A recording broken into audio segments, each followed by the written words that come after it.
Si King Gray ay naging pinakamakapangyarihang hari matapos talunin sa digmaan ng iba't ibang bansa. Pero isang araw ay nagising na lang siya sa katawan ng isang sanggol na nagngangalang Arthur. At ang kanyang mga magulang naman sa panibago niyang buhay ay sila Reynolds at Alice. Bagamat nanatili sa kanyang isipan ang kanyang mga memorya sa nakaraan niyang buhay ay hindi naman niya makontrol ang kanyang sanggol na katawan. Isang araw ay may nakita siya na hindi pamilyar sa kanya at ito ay ang kapangyarihan na taglay ng kanyang mga magulang. Dahil nasanay siya na ang kaalaman ng isa sa matinding sandata ay nagpatuloy lang siya sa pagmamatsyag sa kanyang kapaligiran. Nang magawa niya ng makontrol ang kanyang katawan ay palihim na siyang nagbabasa-basa ng mga aklat na naglalaman ng impormasyon tungkol sa mundong kinaroroonan niya ngayon. Nasa kontinente pala siya ng Deceden na nahahati sa 3 kaharian. Ito ay ang Dark Kingdom, Eleanor Kingdom at Sapin Kingdom kung saan sila nakatira. Dahil sa paghahanap niya ng mga impormasyon ay nalaman niya na din ang tungkol sa mahika at sa mana. Nahahati sa dalawa ang paggamit ng mana at ito ay tinatawag na augmenting at conjuring. Pero sa dalawang ito ay hindi niya masabi kung saan nabibilang ang kanyang ina na may kakayahang magpagaling. Nalaman niya na ang mahika sa mundong ito ay may pagkakapareho sa tinatawag na ki sa mundong pananggalingan niya. Sinubukan niya itong pakiramdaman na katulad sa ki ngunit bigla siyang nahuli ng kanyang ina. Makalipas ang 2 taon ay naisasama na siya ng kanyang ina sa bayan kaya mas marami pa siyang nadiskubre tungkol sa mundong ito.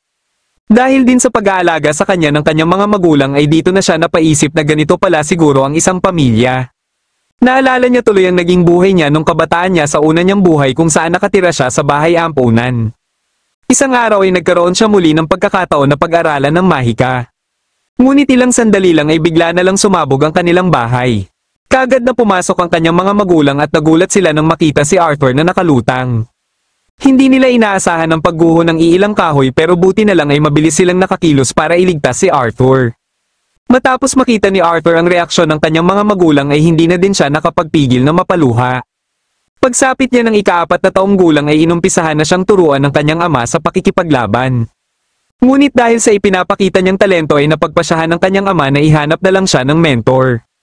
Ang problema ay tutol dito ang kanyang ina dahil ayaw nito na ipadala siya sa malayong lugar. Nagtalo ang kanyang mga magulang kaya iminungkahi niya na lang na magsama-sama na lang silang 3. Kaagad silang nag-impake hanggang sa dumating ang Twin Horns Party na dating kinabibilangan nila Reynolds at Alice. Nagpakilala ang mga ito na sila Adam, Angela, Durden, Jasmine at Helen. Ang mga ito ang magsisilbi nilang escort patungo sa syudad ng Xyres. Makalipas ang ilang oras ay minabuti nila na magpahinga muna at kumain na rin. Bigla silang inatake dito ng mga lobo pero dahil sa kanilang pagtutulungan ay mabilis lang nilang natalo ang mga ito. Pagsapit ng gabi ay napansin ni Alice ang sugat na natamo ni Reynolds kanina kaya balak niya itong pagalingin. Dahil dito ay pamwesto sila Helen para masigurado na walang makakakita sa kapangyarihan ni Alice. Dito na nalaman ni Arthur na isang special type mage na tinatawag na emitter ang kanyang ina. Bibihira lang ang nagtataglay ng ganitong kapangyarihan kaya malaki ang posibilidad na marami ang magkaka-interes kay Alice. Bago sila matulog ay hiniram muna ni Adam si Arthur kung pwede silang mag-ensayo. Dahil sa reaksyon ng iba ay naisip ni Arthur na nakalimutan na siguro ng mga ito na 4 na taong gulang pa lang siya. Alam niya na hindi magpipigil si Adam kaya hindi din siya nagpigil dahilan para magulat si Adam sa bilis niya. Ang problema ay sobrang gan ng kanyang katawan kaya madali lang siyang liparin ng malakas na hangin. Habang patuloy ang kanilang paglalakbay ay may mga bago din siyang mga natututunan galing naman sa mga itinuturo sa kanya nila Adam. Nagpaturo naman sa kanya si Jasmine matapos nitong makita ang kanyang bilis kaya pagsapit ng kanyang kaarawan ay binigyan siya nito ng punyal. Sa pagpapatuloy ng kanilang paglalakbay ay bigla silang inatake ng mga bandido. Kahit sobrang dami ng mga ito ay lakas loob pa din nilang nilabanan ng mga ito. Ngunit ilang sandali lang ay dito na sila nahirapan kaya pati sila Arthur ay lumabas na. Alam ni Reynolds na mas malaking problema kung malalaman ng mga bandido ang kapangyarihan ni Alice kaya inatasan niya si Arthur na tumakas na sila at protektahan ng kanyang ina. Dito na din nalaman ni Arthur na buntis pala ang kanyang ina. Mabilis silang umalis pero kahit tinutulungan sila nila Adam ay nagkaroon pa din ng pagkakataon ng kalaban na makaatake sa kanila. Bagamat nailigtas ni Arthur ang kanyang ina ay siya naman ang nahulog sa bangin. Nang magkamalay siya ay may lumapit sa kanyang dragon at nagulat siya na alam nito ang kanyang pangalan. Hindi niya maintindihan kung bakit siya naririto at bakit inaalagaan siya ng dragon. Bigla niyang naalala ang kanyang mga magulang kaya tinanong niya kung may alam ito. Ipinakita sa kanya ang pinangyarihan ng labanan at buhay umano ang kanyang mga magulang na nagpatuloy sa paglalakbay. Labis ang kanyang tuwa at dito na din nagpakilala ang dragon sa pangalang Sylvia. Lumipas ang ilang araw ay unti-unting naghilom ang kanyang mga sugat pero hindi pa siya makaalis dahil sa dami ng posibleng makaharap niyang panganib sa labas sapagkat nasa gilid sila ng Elshire Forest. Kailangan niyang paghandaan ito kaya kinakailangan niyang magpalakas pa. Matapos makita ni Sylvia ang kanyang mana core ay may ipinakita ito sa kanya na siyang ikinagulat niya dahil hindi niya akalain na posible pala na gumamit ng mahika habang nag-iipon din ng mana. Tinanong siya kung gusto din ba niya itong matutunan at kaagad naman siyang nag-oo. Ngunit matapos nitong malaman na gagamitin niya lang ito sa paghihiganti ay hindi ito sumang-ayon sa kanyang pinaplano. Muli siyang tinanong at sa pagkakataon na ito ay sinabi niya na gagamitin niya ito para protektahan ng mga mahal niya. Dahil nagustuhan ni Sylvia ang kanyang sagot ay pumayag na ito na turuan siya. Kaagad naman niya itong natutunan ngunit biglang may dumating kaya mabilis siyang itinago ni Sylvia. Ito pala ay isa ding dragon na nais pasamahin si Sylvia ngunit tinatanggihan ito ni Sylvia. Dahil dito ay naglaban silang dalawa dahilan para ipakita ni Sylvia ang totoo niyang anyo. Kahit alam niyang ipinapahamak niya lang ang kanyang buhay sa paggamit ng matinding kapangyarihan ay wala na siyang pakialam pa dito. Pagkaatake ng kalaban ay pinahinto niya ang oras at dito niya na tinawag si Arthur. Lumikha siya ng portal na siyang dadaanan ni Arthur sa pagtakas. Katapos ay may ibinigay din siya na kailangang alagaan ng mabuti ni Arthur. Kasabay nito ang mga marka na nagsilitawan sa katawan ni Arthur na hindi din niya sinabi kung ano ang ibig sabihin nito. Nilinaw naman ni Arthur na bahagi na si Sylvia sa itinuturing niyang pamilya pero dahil may ina na siya ay si Sylvia na lang ang kikilalanin niyang lola. Nagustuhan nito ni Sylvia at dito niya na pinapasok si Arthur sa portal. Pagkabalik ng oras ay napuruhan ng atake si Sylvia dahilan para maging kampante na ang kalaban. Ngunit may nakahanda na pala siyang atake na hindi na nito naiwasan pa. Habang papalabas ng portal si Arthur ay muli siyang kinausap ni Sylvia para ipaalala sa kanya ang mga ipinangako niya. Dito niya na nalaman na alam pala nito na siya si King Gray sa dati niyang buhay. Pagkabalik niya sa kagubatan ay bigla siyang may narinig na sigaw. Kagad niyang hinanap ang pananggagalingan ng sigaw at nakita niya sa unahan ng 4 na bandido na may hawak-hawak na isang batang elf. Balak ng mga bandido na ibenta ito bilang alipin kaya naalala niya ang mga bandido na umatake sa kanila. Kahit gusto niyang atakihin na ang mga ito ay pinigilan niya ang kanyang sarili bilang pangako kay Sylvia na hindi siya magpapadala sa mga negatibo niyang emosyon. Sinundan niya ang mga ito dahil alam niyang may pupuntahan na bayan ng mga ito na pagbibentahan ng batang elf. Pero nang malaman niya na may gagawing hindi maganda ang mga ito sa elf ay dito na siya naghanda para subukan ito na iligtas. Pagsapit ng gabi ay binato niya ang mga forest hounds para makuha ang atensyon ng mga bandido. Sinuwi sila ng isang bandido at dito niya na inumpisahan ang kanyang pag-atake. Nailigpit din niya ang isa pang bandido pero ang ikatlo ay nasugatan lang niya dahilan para malaman ng leader na isa siyang sorcerer. Dahil dito ay mas naging interesado din ito na dakpin siya para ibenta. Naglaban silang dalawang pero dahil isa din itong sorcerer at may karanasan ay nagagawa nito na mapuruhan siya. Ngunit dahil sa pagiging kampante nito ay nagawa niya itong maisahan at dito na siya nagkaroon ng pagkakataon na mailigpit ito. Hindi niya na ding hinayaan na mabuhay ang isa kahit sinubukan nito na magmakaawa sa kanya. Nang papakawalan niya na sana ang elf ay may nakita muna siyang ibang mukha dito na siyang ipinagtaka niya. Para hindi ito matakot sa kanya ay sinabi niya lang na may nangyaring aksidente sa mga bandido kaya nasawi ang mga ito. Aalis na sana siya para hanapin ang kanyang mga magulang ngunit ayaw magpaiwan ng elf sa kanya. Dahil dito ay nagpasya na lang siya na ihatid muna ito kung saan ito nakatira. Nawala pala ito sa kakahabol ng mga insekto kaya hindi din ito alam kung gaano na siya kalayo sa kanilang lugar. Bago sila umalis ay pinakawalan muna nito ang mga forest hounds. Kagad din silang nagsimulang maglakad at kinabukasan ng umaga habang nagpapahinga sila ay dito na nagpakilala ang elf sa pangalang Tessia. Dahil gusto din ito na malaman kung bakit nasa kagubatan si Arthur ay ikwinento na din ni Arthur ang mga nangyari sa kanya. Sinamantala na din ni Arthur ang pagkakataon na ito na alamin kung anong klaseng lugar ang Eleanor. Maraming naikwento sa kanya si Tessia kaya nalaman niya din ang pinagkaiba sa klase ng pamumuhay sa Eleanor kumpara sa mga tao. Napansin niya na nakasunod sa kanila ang isa sa forest hound na pinakawalan nila. Kaya palagi na siyang alerto baka sakaling bigla itong umatake sa kanila. Kinabukasan ng umaga ay bigla na lang siyang nakaramdam ng sobrang sakit sa kanyang mana core. Akala ni Tessia ay sumasakit lang ang kanyang tiyan kaya naghanap ito ng halaman na pwedeng makapagpagaling sa kanya. Ilang sandali lang ay lumapit sa kanya ang forest hound na may dalang patay na baboy ramo. Dito na nila nalaman na gusto lang pala nito na makabawi sa pagpapalaya nila sa mga ito. Pinagsaluhan nila ang baboy ramo at dahil pakakatikim lang nila ulit ng karne ay sarap na sarap silang dalawa dito. Kinabukasan ay muli nilang ipinagpatuloy ang kanilang paglalakad pero sa pagkakataon na ito ay nakita na nila ang lagusan patungong Eleanor. Pagkapasok ni Tessia dito ay hinila din ito ang kamay ni Arthur. Dahil dito ay kagad na naalerto ang mga bantay at nang makita nila si Arthur ay hindi sila nagdalawang isip na dakpin ito.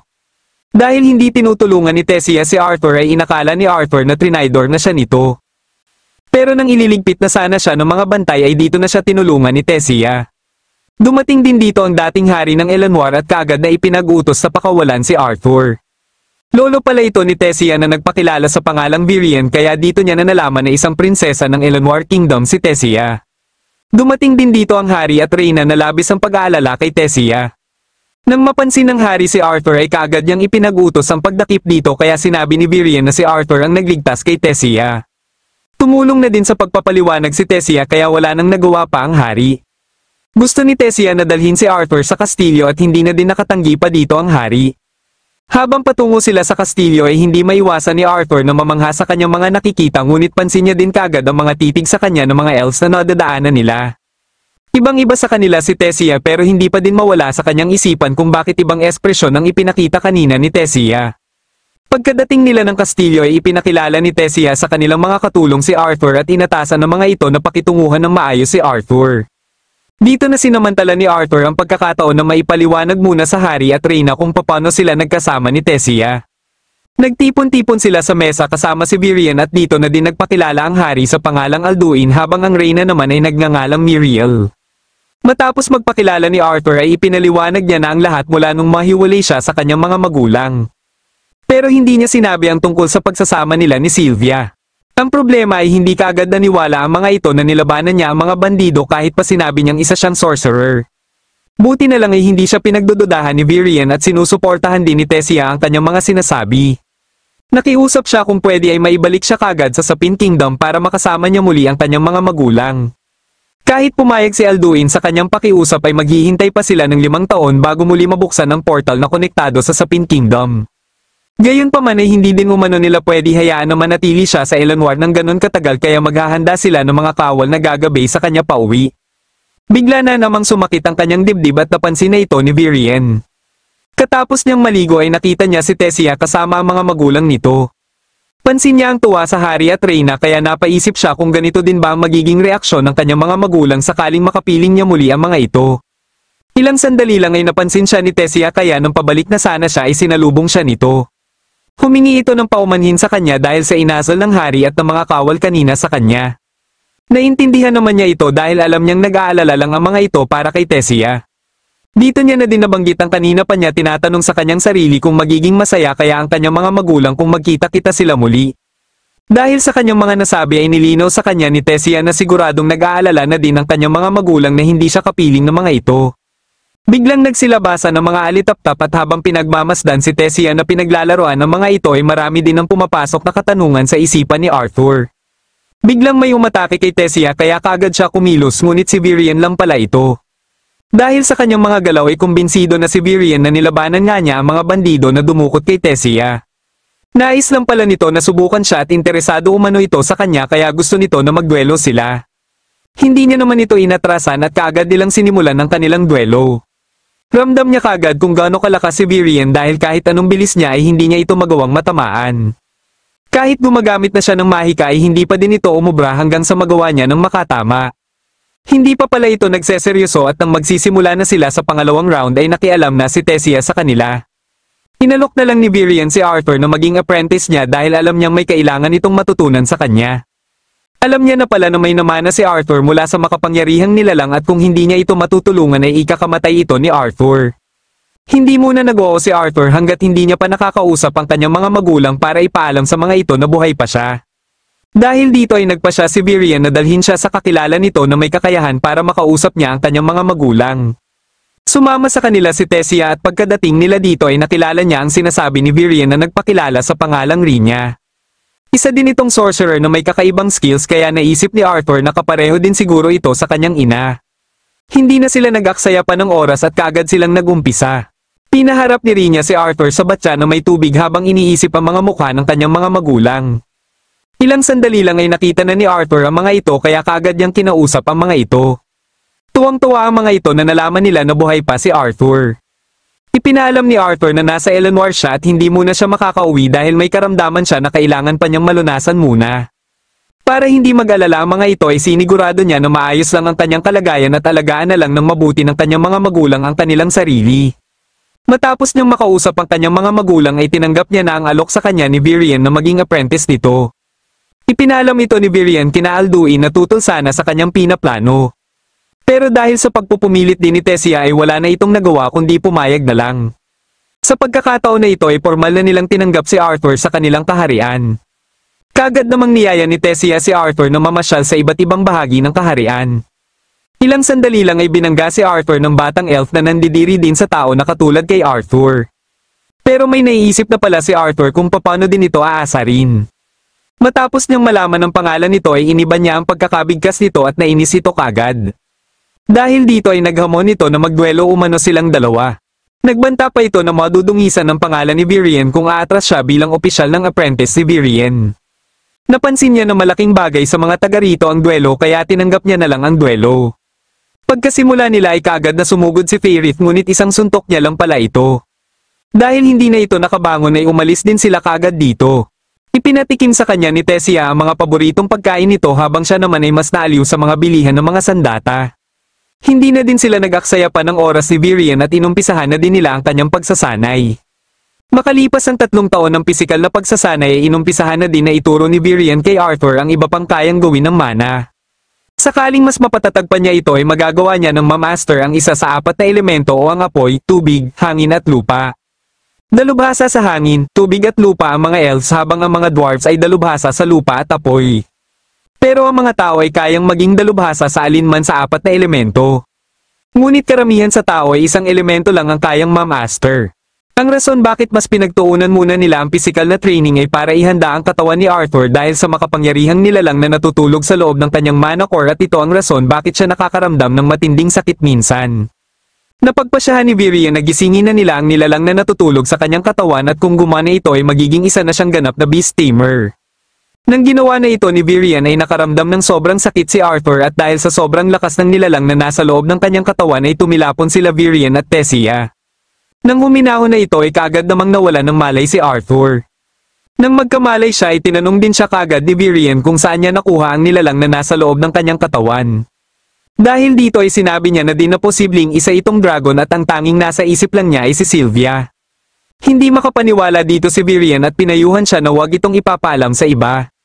Dito na din sinabi ni Virian na nakatakda umano ang kanyang pag-alis ng Eleanor katapos ng 4 na buwan na siyang ikinagulat niya dahil ang pagkakaalam niya ay may 2 taon pa siya dito. Ito pala ay dahil gaganapin ang cultural exchange kaya magbubukas ang lagusan patungong Xyrus City. Kaya nilinaw din ni Virian kay Arthur na simula bukas ay magiging mas mahirap pa ang kanilang pagsasanay. Hindi naman makapaniwala si Tessia matapos niyang mabalitaan ang maagang pag-alis ni Arthur ng Eleanor. Pagsapit ng gabi habang natutulog na si Arthur ay bigla na lang nabiyak ang ibinigay sa kanya ni Sylvia dahil isa pala itong itlog. Nakita niya ang isang baby dragon at nang hinawakan niya ito ay bigla naman siyang kinagat nito. Matapos niyang makita ang marka ay nagulat siya na kinausap siya ng dragon sa kanyang isipan. Pinangalanan niya itong Sylvie na hango sa pangalan ng ina nitong si Sylvia.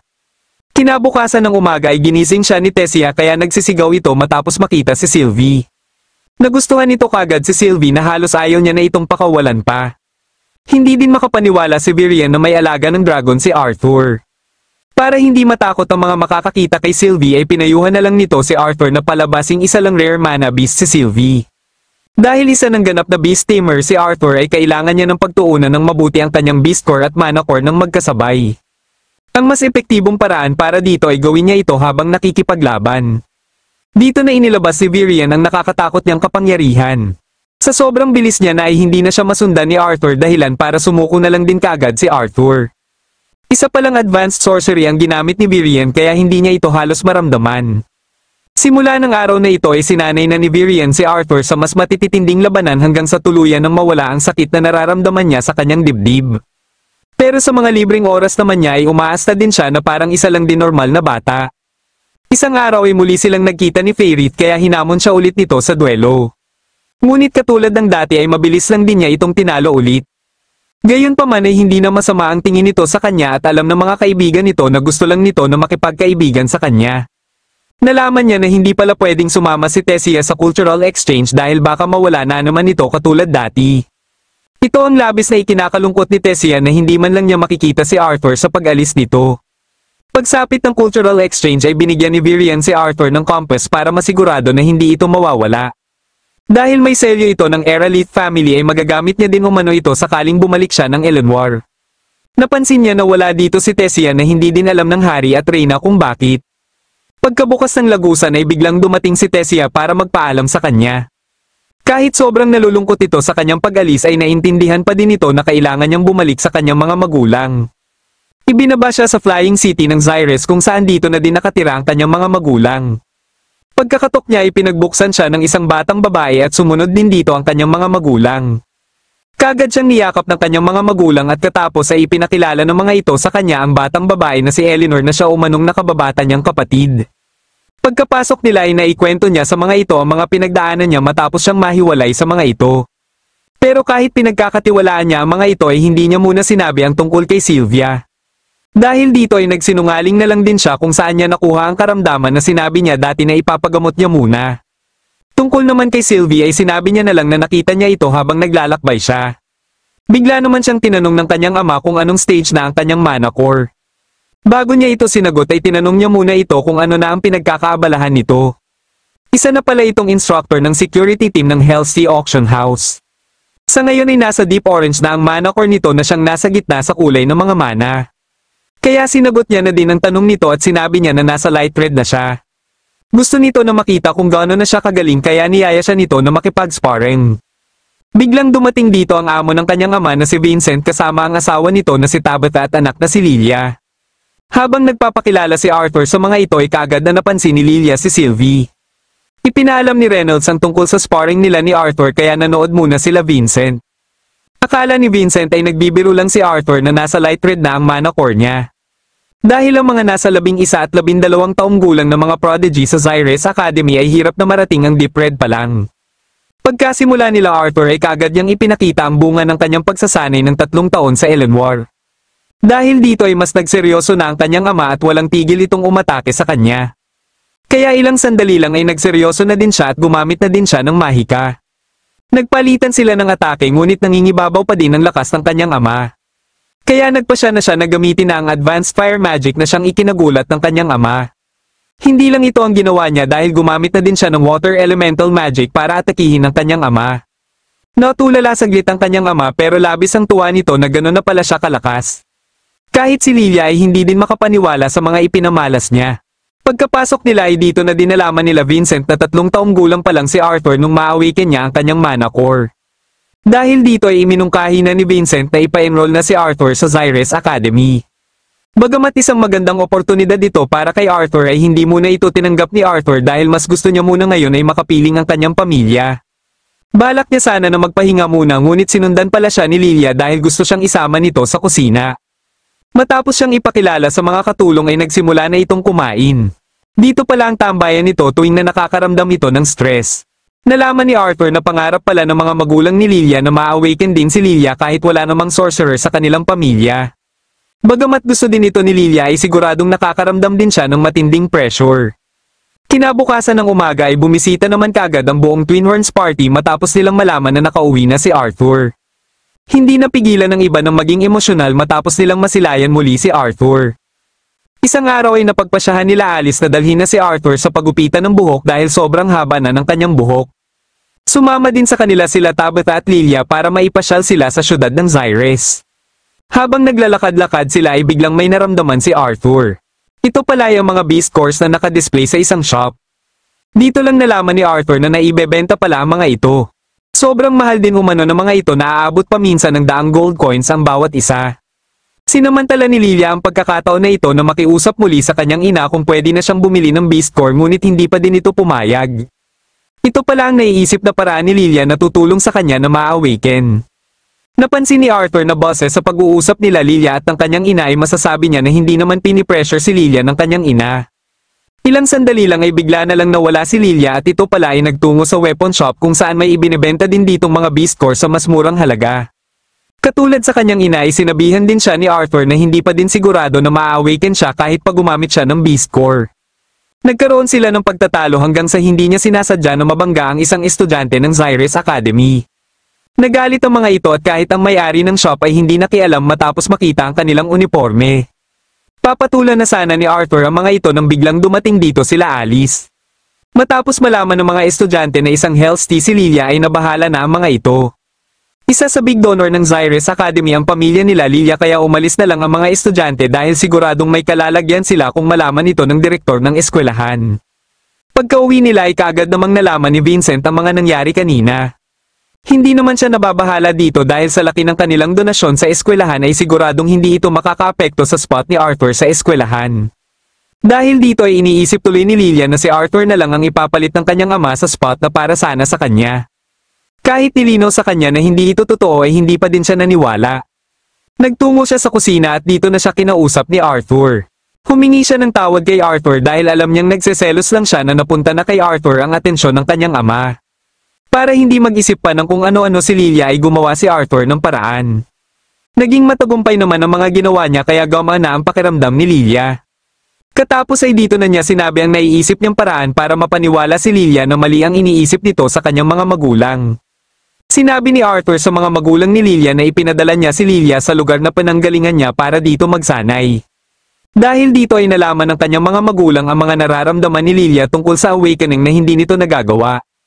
Ang akala pala ni Vincent ay magiging maayos ang buhay ni Lilia kung maging sorcerer ito pero nilinaw niya na hindi naman kailangan ni Lilia na maging isang sorcerer. Kahit wala itong taglay na mahika ay anak niya pa din ito at mahal na mahal niya ito. Dahil dito ay pinalabas na ni Arthur si Lilia na nagtatago lang pala. Humingi na lang ng tawad si Arthur sa ginawa nila at humingi din ng tawad si Vincent kina Arthur dahil sa ideya niyang ipasok si Arthur sa Zyrus Academy kahit kakabalik lang nito. Naisip ni Arthur na subukan ng naiisip niyang paraan baka sakaling ma-awaken dito si Lilia. Kasama si Eleanor ay tinuruan niya ang mga ito na pakiramdaman ang kanilang mana.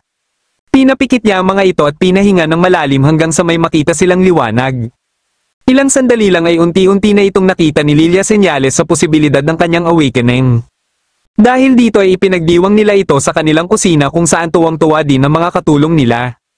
Pagsapit ng ika-10 anibersaryo ng Hellstis Auction House ay nagkaroon ng pagkakataon sila Arthur na makasama dito.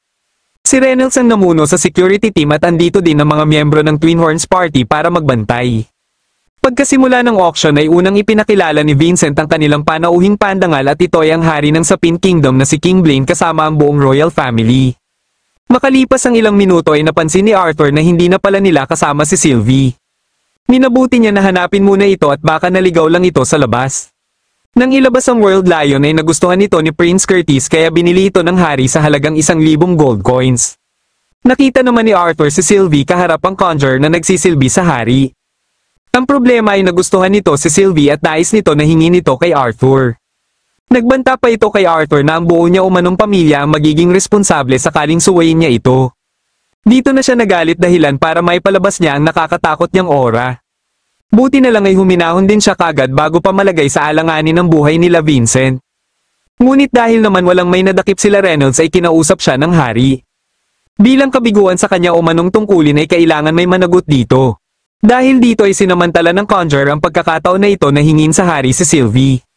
Bilang tapat na tagapaglingkod sa hari ay nais din ng hari na bigyan ng regalo ang conjurer at dahil nagustuhan nito si Sylvie ay ito na lang ang naisip niyang kapalit sa magiging parusa sana ni Reynolds. Ayaw ni Reynolds na magdesisyon para dito dahil si Arthur ang nagmamayari kay Sylvie. Ngunit paulit-ulit lang din tinanggihan ni Arthur ang hari at kahit sinubukan na nitong ipagpalit ang nabili nilang World Lion ay hindi pa din pumayag si Arthur. Dahil sa inis ni Arthur ay tinanong niya na din ng hari kung papayag ba ito na ibenta ang kanyang mga anak. Dito na pinaatake ng conjurer ang mga kawal kay Arthur na mabilis lang din tinalo ni Arthur. Pagkaatake nito kay Arthur ay nagpasya si Arthur na gamitin ang kapangyarihan na nakuha niya kay Sylvia. Takot na takot ang conjurer sa kanyang mga nakikita at matapos itong balian ng paa ni Arthur ay pinagbantaan niya din ito. Nang ibalik niya na ang oras ay bigla naman siyang nawalan ng malay. Pagkagising niya ay nasa kanyang kwarto na siya at ilang sandali lang ay pumasok din dito ang kanyang ina. Ikwinento nito sa kanya ang mga nangyari matapos umano siyang mawalan ng malay. Kasalukuyan namang kausap ng kanyang ama ang kinatawan ng palasyo. Humihingi pala ng paumanhin ng hari sa ginawa ng mga kawal at ng conjurer kay Arthur kaya nais nito na tanggapin nila ang mga ginto. Ayaw sana itong tanggapin ni Reynolds dahil muntikan ng masawi si Arthur dahil sa kagagawa ng mga kawal at ng conjurer pero pinakiusapan na lang siya ni Arthur sa kadahilan ng hindi din naman siya nasaktan. Nalaman nila na tinanggal na sa pwesto ang dalawang kawal na umatake kay Arthur at pati na din ng Conjurer. Isang araw ay nagtungo siya sa Zyrus Academy para makipagkita sa direktor. Nang mapansin niya ang Quago ay sinundan niya ito sa kagubatan at dito niya na nakita ang direktor na si Cynthia. Kilala na din siya nito dahil sa mga ikinikwento umano ni Vincent. Kaagad nilang sinimulan ang kanilang duelo para makita ni Cynthia kung hindi ba nagsisinungaling si Vincent. Naunang nagpamala si Arthur ng kanyang mahika at ang ginamit niya ay ang wind element magic. Ngunit hindi ito umubra kay Cynthia kaya kaagad niyang sinunod ang fire magic na madali lang ding sinangga ni Cynthia. Dahil dito ay nagpasya na siya na sumugod ngunit gumamit lang si Cynthia ng wall of wind. Dito na din nagpasya si Cynthia na gamitin ang kakaiba niyang teknik para sa huling pagsubok niya kay Arthur. Ito ay isang uri ng sound element na may kakayahan na mapabagsak ang mga mahihinang tao lang. Matagumpay naman itong nalampasan ni Arthur kaya ipinasa siya ni Cynthia. Alam ni Cynthia na may gusto siyang sabihin dahil bumisita pa siya dito para lang ipakita ang kanyang kapangyarihan. Hindi na din siya nagpaligoy-ligoy at sinabi niya na kaya nagpunta siya dito ay kailangan niya ng impluwensya at kapangyarihan na taglay ni Cynthia para protektahan ang kanyang pamilya. Kung papayag si Cynthia sa hinihiling niya ay papayag siyang mag-enroll sa Zyrus Academy. Pero katapos pa ito ng 3 taon kung kailan sapat na ang kanyang edad para mag-enroll sa academy. Sa ngayon ay plano niya munang maging isang adventurer. Pumayag naman si Cynthia sa pakiusap ni Arthur kung magagawa niyang mapapayag ang kanyang mga magulang sa pinaplano niyang maging isang adventurer. Sa inaasahan ay kaagad na tumutol si Alice sa pinaplano ni Arthur. Pero nang sinabi na ni Arthur ang kanyang mga dahilan ay napilitan na lang si Alice na pumayag. Para hindi sila mag-alala masyado ay naisipan nila na ipagkatiwala si Arthur sa mapagkakatiwalaan nila. Kinausap nila ang Twin Horns Party at buti na lang ay nagboluntaryo si Jasmine na gabayan si Arthur. Katapos nilang mag-usap-usap ay napagpasyahan naman ni Arthur na magtungo sa auction house para pumili ng espada na dadalhin niya sa kanyang paglalakbay bilang isang adventurer. Ang problema ay kahit sobrang daming pagpipilian ng mga espada dito ay wala siyang nagugustuhan. Ilang sandali lang ay may pinatingnan si Sylvie sa kanya na inakala niyang staff. Pero dahil sa bigat nito ay naisip niya din kaagad na baka isa itong espada. Bago niya ito bunutin ay pinakiramdaman niya muna ito at tama nga ang kanyang hinala. Sinubukan niya ito sa bariles at napahanga siya sa sobrang talas nito. Bigla itong nag-react at dito na ito gumaan na kaagad din niyang napansin. Nagpasya siya na ito na ang kanyang kukunin pero kumuha din siya ng iba pang espada na siyang ipapakita naman niya sa kanyang ama. Ilang sandali lang ay napansin na din nila ang isa pang espada na daladala niya. Dahil dito ay nakiusap na lang siya na kung pwede ay kukunin niya na din ito at hindi naman ito naging problema kay Vincent. Pagsapit ng kanyang kaarawan ay nagkaroon sila ng kaunting salo-salo kasama na din ng mga miyembro ng Twin Horns. Katapos nilang kumain ay isa-isa na silang nagbigay ng mga regalo kay Arthur. Nakatanggap si Arthur ng mga magic item na makakatulong sa kanya na makausap ang kanyang pamilya kahit nasa malayo siya. Dahil bukas na ang araw ng pag-alis ni Arthur ay sinamantala niya na din ang pagkakataon na ito na magpasalamat sa lahat. Kinabukasan ng madaling araw ay sinundo siya ni Jasmine para samahan siya papuntang guild. Pagkadating nila ng guild ay dinala sila ng receptionist sa silid ng guild chief ng Zyrus branch na si Caspian. Minabuti ni Arthur na magpakilala sa pangalang Note para maitago niya ang totoo niyang pagkatao. Dahil si Jasmine ang nagrekomenda sa kanya ay hindi na siya pinadaan sa written exam at mana court confirmation kaya dumiretso sila kagad sa practical exam. Dito malalaman kung saang ranggo sila mabibilang boses sa ipapakita nilang kakayahan. Sakto namang nakasabayan nila ang iba sa mga nakikitaan na ng potensyal kahit sa murang edad pa lamang. Una ay si Elijah Knight na hindi na kinailangan pang sumabak sa mismong practical exam at ginawa siya kagad na B-class adventurer na iilang rookie lang ang nakakakuha. Sunod na tinawag si Lucas Wikes na may pagkamayabang dahil sa kagustuhan din itong hindi na din mag-exam at ilagay siya kagad sa A-class adventurer. Pero hindi pumayag ang examiner kaya napilitan siya na ipakita ang kanyang kapangyarihan. Napansin naman kagad ni Arthur ang tenga nito na katulad kina Tessia.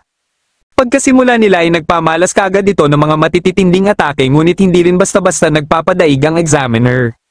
Dahil sa kanyang ginagawa ay nagkaroon tuloy siya ng problema sa pagkontrol sa kanyang teknik. Buti na lang ay mabilis na kumilos ang examiner para iligtas siya. Hindi niya naman matanggap na dito lang magtatapos ang kanyang practical exam. Bigla niyang inatake ang examiner kaya mabilis itong pinigilan ni Arthur. Katulad kay Elijah ay napabilang din siya sa B-class adventurer. Sumunod na sa kanya si Arthur pero napansin nila Caspian ang matinding aura ni Arthur kaya nagpasya ito na siya na umano mismo ang makikipaglaban kay Arthur. Pagkasimula nila ay napansin kagad ni Caspian na parang naiilang pa si Arthur pero inisip niya na baka dahil bata pa ito. Alam niya na kung magkaedad pa si Arthur ay siguradong magtataglay ito ng nakakatakot na kapangyarihan. Katulad kina Elijah at Lucas ay napabilang din siya sa B-class adventurer. Hindi naman makapaniwala ang mga examiner na maraming examinee ang sabay-sabay na napabilang sa B-class. Sinabi ni Caspian ang iilang rason at isa dito ay ang pagpapahintulot sa ibang lahi na maging adventurer ng Sapin Kingdom. Isang half-elf si Lucas at kilala ang kanilang pamilya sa pagsasanay ng mga matitinding sorcerer. Habang si Elijah naman ay may nagsisilbing guarantor na kahit siya ay kailangan na lang sumunod dito dahilan kaya hindi na nito kinakailangan pang sumabak sa practical exam.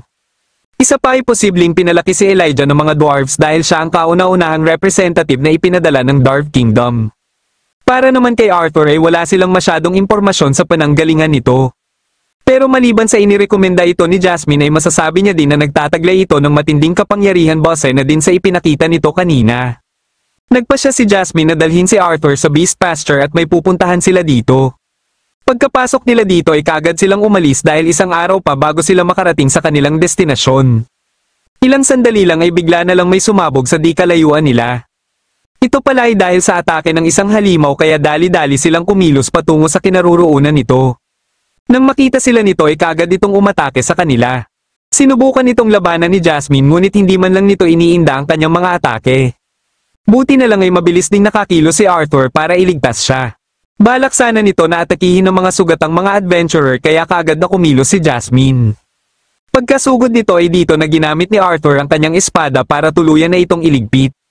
Kasalukuyan din pala silang pinapanood ni Tessia kaya hindi tuloy nito maiwasan na magselos na may ibang kasamang babae si Arthur. Lumipas ang 2 taon ng kanilang pagsasama ay lalong sumikat si Arthur matapos ang kanyang mga nagawang mga nakakamangha. Dito na nagtatapos ang huling episode ng The Beginning After the End Season 1. Kung nagustuhan mo ang ating kwento ay huwag kakalimutang mag-like at mag-subscribe na din para malalaman mo kagad kung may bago akong video. Maraming salamat sa panonood at shoutout na din kina